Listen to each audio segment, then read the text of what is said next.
અપૂર્ણાંક સંખ્યાના ભાગાકાર કેવી રીતે કરવા તેની સમજ સરળ રીતે મેળવીએ. સૌથી પહેલા જો અપૂર્ણાંક સંખ્યા આપેલી છે, આ મિશ્ર અપૂર્ણાંક છે, તો આ મિશ્ર અપૂર્ણાંકનું કરવાનું શું? આ 7 છે, 7 ગુણ્યા 3 કરો, 7 ગુણ્યા 3 21, 21 અંદર આજે 4 છે એડ કરો, 21 પ્લસ 4 એટલે કે 25 થાય છે. છેદની અંદર 7 છે તો 7 ના 7 લખી દો. ફરીથી ભાગાકારનું સિમ્બોલ એ જો ફરીથી 7 ગુણ્યા 1 એટલે 7, 7 ની અંદર આ 5 એડ કરો, 7 પ્લસ 5 કરીએ એટલે કે 12 થાય. છેદની અંદર 7 ના 7.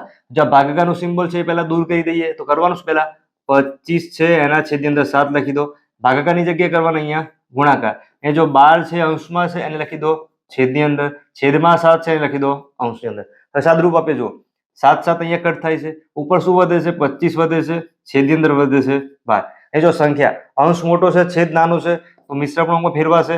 છેદમાં જે 12 ના 12 લખી દો. 12 નો ટેબલ બોલીએ તો 12 ગુણ્યા 2 24 થાય. એટલે જો 25 કરતા એક નાનો છે તો 12 ગુણ્યા 2 24, એક નંબર નાનો છે. 2 પૂર્ણાંક 1 ના છેદમાં 12 એ શું થયું? આજે ભાગાકાર કર્યો છે એનો જવાબ.